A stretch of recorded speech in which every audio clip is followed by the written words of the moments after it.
প্রাথমিক ৩২,০০০ চাকরি বাতিল মামলাটি আজকে কোর্ট নাম্বার 11-এ অনারেবল জাস্টিস তপব্রত চক্রবর্তী এবং অনারেবল জাস্টিস ঋতব্রত কুমার মিত্র স্যারের ডিভিশন বেঞ্চে আইটেম নাম্বার ১৭ থেকে ৬০-এ ফিক্সড ম্যাটার হিসেবে দুপুর ২টোর সময় শুনানির জন্য লিস্টেড ছিল। তো প্রাথমিকের এই যে ৩২,০০০ চাকরি বাতিল মামলাটি, এই মামলার শুনানিতে পর্ষদ প্রথমে তারা বক্তব্য রেখেছিল, পর্ষদের আইনজীবী। তারপরে আজকেও তারা কিন্তু বক্তব্য রাখবে, এরকমটাই ফিক্সড হিসাবে ছিল। সেই মোতাবেক যখন আজকে শুনানি শুরু হলো, তখন কি আজকে শুনানিতে হলো, পর্ষদের আইনজীবী কি বক্তব্য রাখলেন, মহামান্য বিচারপতি কি গুরুত্বপূর্ণ মন্তব্য করলেন এবং পরবর্তী শুনানির দিন কবে রাখা হলো, তো সেই সমস্ত গুরুত্বপূর্ণ বিষয়ে আজকের এই ভিডিওতে আলোচনা করব। অনুরোধ করব আপনারা পুরো ভিডিওটি দেখবেন, কোনো অংশে স্কিপ না করে। তো আমি পুরো যে হিয়ারিং প্রসেসটা আজকে হয়েছে সেটাকে জিস্ট আকারে মানে সংক্ষেপে আপনাদের সাথে বলার চেষ্টা করছি। তো পর্ষদের আইনজীবী মিস্টার দত্ত তিনি প্রথমেই যেটা বললেন যে লাস্ট শুনানিতে তারা রিট পিটিশন ও জাজমেন্টের রিলেভেন্ট পোর্শন নিয়ে আলোচনা করেছেন।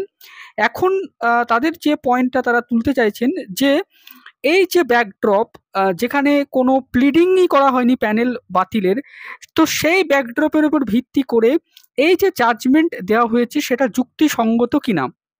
এক্ষেত্রে পর্ষদের আইনজীবী এটাও বললেন যে তারা অনুমান করছেন যে হয়তো করাপশন হয়েছে, যদিও তারা এটাকে সহমত পোষণ করছেন না এর সাথে, অর্থাৎ পর্ষদের মতে কোনো করাপশন হয়নি। কিন্তু তারা যদি সেটা অনুমানও করে নেন, তবুও লার্নেড সিঙ্গেল জাজ যা অর্ডার দিয়েছেন সেটা কিভাবে সম্ভব, অর্থাৎ এই যে পুরো ৩২,০০০ চাকরি আনট্রেন্ড ক্যান্ডিডেটদের বাতিল করে দেওয়া হয়েছে, এটা কিভাবে সম্ভব, এই প্রশ্নটা কিন্তু তারা তুললেন। এবং রিট পিটিশনার যারা, তাদের যে সাবমিশন ছিল সেই সাবমিশনটা দেখাতে লাগলেন মহামান্য বিচারপতিকে যে রিট পিটিশনাররা অসফল আনট্রেন্ড প্রার্থী ছিলেন। তাদের যে প্রেয়ার ছিল সাবমিশনে, সেটা হচ্ছে পিটিশনারদের যে অভিযোগ ছিল যে ২০১৭ সালে নন ট্রেন্ড প্রার্থীদের চাকরি দেওয়া হয়, কিন্তু তারাও সেম প্রার্থী হওয়া সত্ত্বেও তাদেরকে বঞ্চনা করা হয়েছে, অতএব তাদেরকে চাকরি দিতে হবে। বোর্ড যেটা বলছে যে নন ট্রেন্ডদের এনসিটির নিয়ম অনুযায়ী এই মুহূর্তে আর চাকরি দেওয়া সম্ভব নয়, তাহলে রিল্যাক্সেশন যেটা ছিল ২০১৬ অবধি, কিভাবে ২০১৭-তে নন ট্রেন্ড প্রার্থীরা চাকরি পেল, ফলে বোর্ড কমপ্লিট ইনজাস্টিস করেছে তাদের সাথে। অতএব তাদের এটাই অভিযোগ এবং তাদের এটাই প্রেয়ার ছিল যে যাতে ডিরেকশন দেওয়া হয়, তাদেরকেও ইকুয়ালি ট্রিট করা হয় নন ট্রেন্ড প্রার্থীদের মতো, এবং তাদেরকে চাকরি দেওয়া হয় এবং মেরিট লিস্ট পাবলিশ করা হয়। No prayer for cancellation anybody appointment, অর্থাৎ কারোর অ্যাপয়েন্টমেন্টের ক্যান্সেলেশনের দাবি পিটিশনাররা করেনি। এখানে দুটো দিক উল্লেখ করেন বোর্ডের আইনজীবী, যে পিটিশনাররা তারা নন ট্রেন্ডের মতোই সুবিধা পেতে চান, তারা বঞ্চিত হয়েছেন এমনই তারা প্রেয়ার করেছিলেন, ফলে তাদের নিয়োগ দেওয়ার ব্যাপারেও তারা বলেছিলেন। এই যে ব্যাকগ্রাউন্ড, তার উপরে ভিত্তি করে ৩২,০০০ চাকরি কিভাবে বাতিল হতে পারে, এই প্রশ্নটাই কিন্তু বোর্ডের আইনজীবী আজকে মহামান্য বিচারপতির কাছে তুললেন। তারা এটা মানে বোর্ডের আইনজীবী এটা বলতে চাইলেন যে it can not be done, অর্থাৎ এটা করা যায় না। পিটিশনার যারা অরিজিনাল রিট পিটিশনার, তারা মহামান্য সিঙ্গেল বেঞ্চে এই ধরনের কোনো রিলিফই চায়নি, তারা প্রেয়ারই করেনি যে সকলের চাকরি বাতিল করা হোক। এক্ষেত্রে মহামান্য বিচারপতি প্রশ্ন করলেন যে now you place paragraph 20 also. তো বোর্ডের আইনজীবী বললেন যে হ্যাঁ মাই লর্ড, প্যারাগ্রাফ 20-র যে করাপশনের ব্যাপারটা সেটাতে আমরা আসছি। মহামান্য বিচারপতি প্রশ্ন করলেন যে আপনারা পিটিশনের যে প্লিডিং সেটা নিয়ে বলেছেন যে প্লিডিং করা হয়নি, অতএব রিলিফ কিভাবে দেওয়া হলো। বোর্ডের আইনজীবী তখন বললেন হ্যাঁ মাই লর্ড, এটাই আমরা বলছি। এবং বোর্ডের আইনজীবী এটাও বললেন যে আমরা প্রত্যেকটি পয়েন্ট আলাদাভাবে বলতে চাই, ফলে করাপশনের যে পার্ট আপনি শুনতে চাইছেন সেটা আমরা পরবর্তীতে আসছি।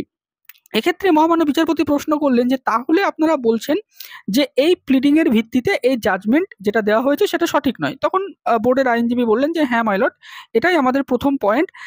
বোর্ড এবার কিছু জাজমেন্ট দেখাতে লাগলেন। এখান থেকে যেটা হলো যে বোর্ড এবার জাজমেন্ট দেখাতে লাগলেন এই পয়েন্টটাকে এস্টাবলিশ করার জন্য যে প্রেয়ার যদি না করা হয় তাহলে তার ভিত্তিতে কোনো মানে আলাদা কোনো রিলিফ, অর্থাৎ যা প্রেয়ার করবে সেটাই রিলিফ হবে।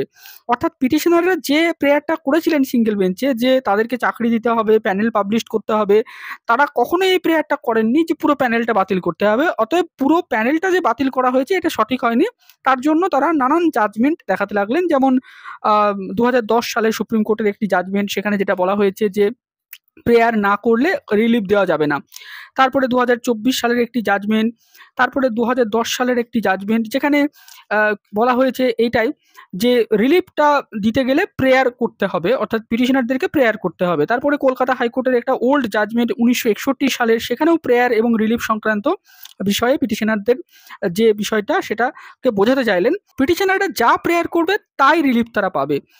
তো মহামান্য বিচারপতি এবার প্রশ্ন করলেন যে you are the board, you are trying to, এবার তখন বোর্ডের আইনজীবী বললেন যে হ্যাঁ মাইলর্ড, আমরা আমাদের অ্যাকশনটাকে জাস্টিফাই করতে চাইছি। তো মহামান্য বিচারপতি বললেন যে authenticate the steps you have taken, অর্থাৎ আপনারা যে স্টেপগুলো নিয়েছেন এই সিলেকশন প্রসেসে সেগুলোকে আপনারা অথেন্টিকেট করুন। বোর্ডের আইনজীবী বললেন ইয়েস মাইলর্ড, সেটা আমরা করব।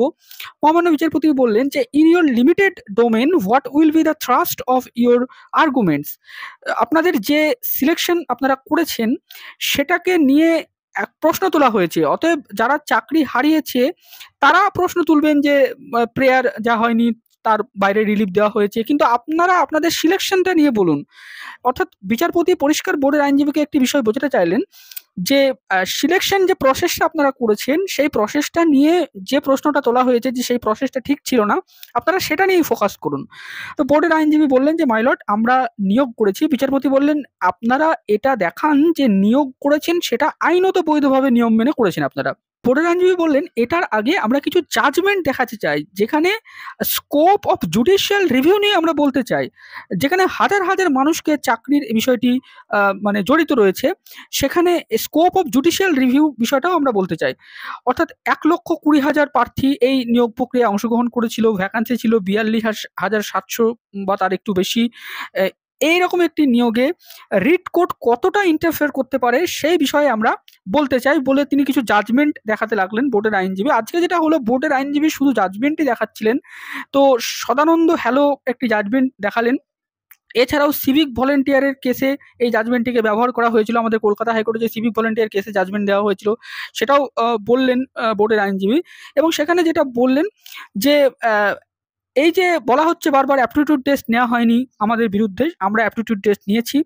এবং হাইকোর্ট যে 226 ধারা বলে যে জুডিশিয়াল রিভিউ করতে পারে তারও একটা লিমিট আছে। তার কারণ হাইকোর্ট কখনোই ডিপার্টমেন্টের যে নিয়োগকারী সংস্থা তার ওপরের মানে সিদ্ধান্ত নিতে পারে না। যদি সব কিছু প্রপারলি করে থাকে ডিপার্টমেন্ট, আইন মেনে করে থাকে, তাহলে হাইকোর্ট জুডিশিয়াল রিভিউ করতে পারে না। তো এই বিষয়টা তুলে ধরার চেষ্টা করলেন বোর্ডের আইনজীবী। এবারে বোর্ডের আইনজীবী আরেকটি জাজমেন্ট দেখালেন, সেখানে ওই যে হায়ার একাডেমিক মার্কস এবং লোয়ার মানে ইন্টারভিউ মার্কস এবং হায়ার মানে interview marks lower academic marks, এই যে কম্বিনেশনটা, অর্থাৎ যারা কম একাডেমিকে মার্কস পেয়েছেন তাদেরকে বেশি ইন্টারভিউ মার্কস দেওয়া হয়েছে। এক্ষেত্রে একটা জাজমেন্টে দেখালেন যে সেখানে বলা হচ্ছে যে এই বিষয়টা কোনো এফেক্ট করে না, এটার জন্য সকলের চাকরি বাতিল করতে হবে এমনটাও ঠিক নয়। এরপরে বোর্ডের আইনজীবী আরও কিছু জাজমেন্ট দেখালেন এবং বোর্ডের আইনজীবী বললেন যে কোর্ট এখানে প্রসিকিউটরের ভূমিকা নিয়েছিল, অর্থাৎ সিঙ্গেল বেঞ্চ, এখানে তিনিই যেন বিষয়টাকে অ্যাডজুডিকেট করে দিচ্ছিলেন, এই বিষয়টা বললেন। এবং সুপ্রিম কোর্টের আরও একটি জাজমেন্ট দেখালেন, যেখানে এটা বলা হচ্ছে যে যারা অসফল ক্যান্ডিডেট তারা কখনো এসে কোর্টে বলতে পারে না যে এই পুরো প্রক্রিয়াটা ভুল ছিল। এবং হাইকোর্ট রিট পিটিশনের যে অ্যাপ্লিকেশন সেটাকে পিআইএল হিসাবে উইদাউট এনি জাস্টিফিকেশন সেটাকে ক্যারি অন করতে পারে না, এটাও বোঝাতে চাইলেন বোর্ডের আইনজীবী। তো এরপরে যে মানে বোর্ডের আইনজীবী সুপ্রিম কোর্টের বিভিন্ন জাজমেন্ট দেখে এটাই বলতে চাইছিলেন যে হাইকোর্ট কখনো ইনকোয়ারি করতে পারে না, ফ্যাক্ট ফাইন্ডিং ট্রাইব্যুনাল হিসেবে কাজ করতে পারে না, আনসাকসেসফুল ক্যান্ডিডেটদের কথাকে রিলাই করতে পারে না। তো মহামান্য বিচারপতি এই সময় প্রশ্ন করলেন বোর্ডের আইনজীবীকে যে মিস্টার দত্ত, এটা কি সম্ভব? যখন রিট পিটিশনাররা পিটিশন ফাইল করেছিলেন তখন তারা কিভাবে জানবেন যে what you have done in your chamber? তখন কি তারা এই বিষয়গুলো জানবেন? তারা বলছেন যে দেয়ার ইজ এ স্ক্যাম, অর্থাৎ এটা একটা স্ক্যাম হয়েছে, এটাই তাদের অভিযোগ। এবং এগুলো তারা এক্সাম্পল হিসেবে দেখাচ্ছেন কিছু কিছু বিষয়, যেমন কম একাডেমিক স্কোর কিন্তু হাই ইন্টারভিউ মার্কস। তো যেটা আমরা জানতে চাই যে পার্টিসিপেটিং ক্যান্ডিডেটদের মানে পার্সপেক্টিভ থেকে আমরা যেটা জানতে চাই, is it possible for him to ascertain what the board has done in his meeting who have been appointed? তো এগুলোর উত্তর আমাদেরকে দিন। তো বোর্ডের আইনজীবী তখন বললেন মাইলর্ড, স্ক্যাম এবং করাপশনের মধ্যে পার্থক্য আছে। অর্থাৎ এই জায়গায় বোর্ডের আইনজীবী স্ক্যাম এবং করাপশনের বিষয়টা নিয়ে বলতে লাগলেন। বিচারপতি বললেন যে হ্যাঁ, আমরা এটাই অপেক্ষায় আছি, আপনারা এটাই বলুন।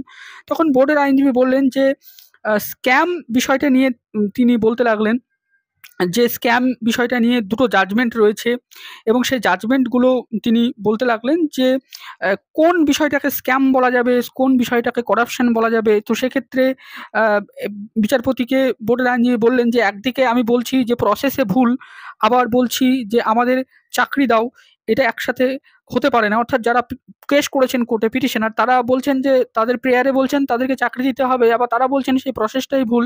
যখন পিটিশনাররা বলছে যে এক্স চাকরি পেয়েছে, আমরা এক্স এর মতো যোগ্য হয়েও চাকরি পাইনি, ফলে তারা এটা বলতে পারে না যে এক্স এর চাকরি হয়েছে ম্যালাফাইড প্রসেসে। তারা বলতে পারে যে এক্স কারেক্ট প্রসেসে চাকরি পেয়েছে কিন্তু আমরা বঞ্চিত হয়েছি। এটাই বোর্ডের আইনজীবী বলতে লাগলেন এবং বিচারপতি বললেন যে কিন্তু তারা তো এটা বলতেই পারে যে যদি যারা এক্স চাকরি পেয়েছে তাদেরকে যদি বাতিল না করা হয় তাহলে আমরা চাকরি পাবো না। বোর্ডের আইনজীবী বললেন যে মাই লর্ড, অসফল প্রার্থীদের একটা টেন্ডেন্সি থাকে, তারা প্রসেস নিয়ে প্রশ্ন তোলে। তার ফলে অনেক জাজমেন্টে বলা হয়েছে যে অসফল প্রার্থীদের যাতে এন্টারটেন না করা হয় যতক্ষণ না তারা কোনো এমন এক্সট্রাঅর্ডিনারি কেস তৈরি করবে তার আগে অবধি।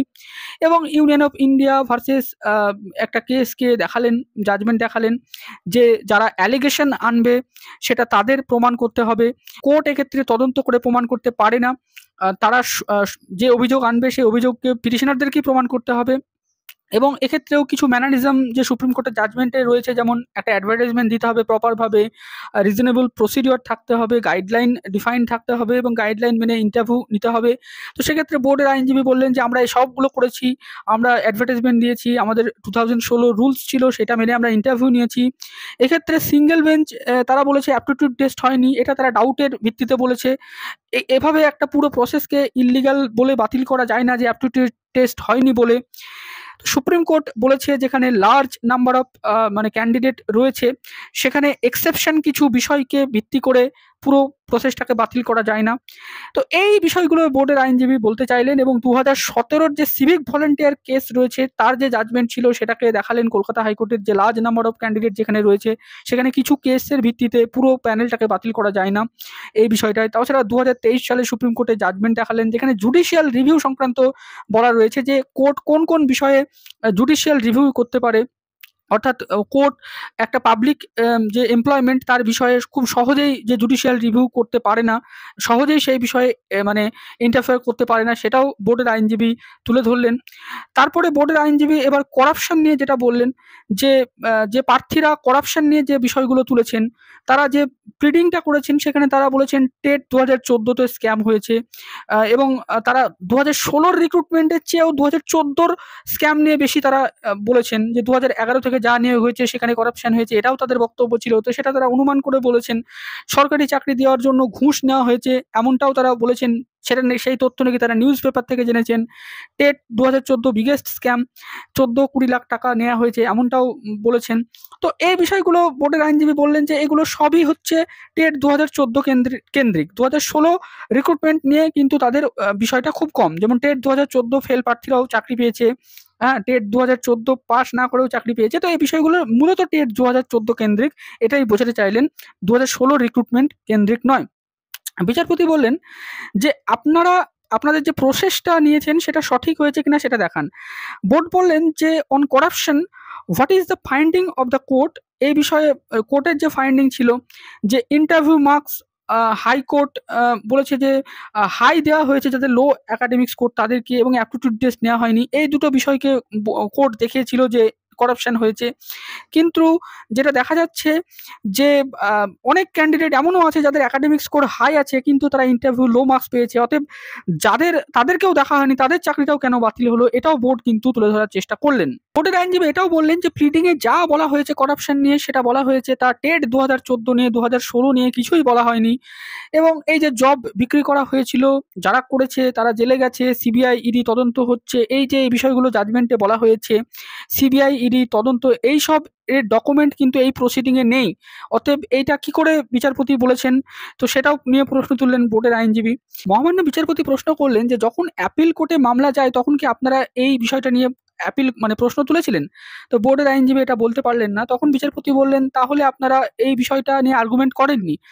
যখন জাস্টিস তালুকদার অর্ডার দিয়েছিল তখন বোর্ডের আইনজীবী বললেন যে মাই লর্ড সেটা ইন্ট্রিম অর্ডার ছিল, আমরা তখন সেটা বলিনি, এখন আমরা বলতেই পারি।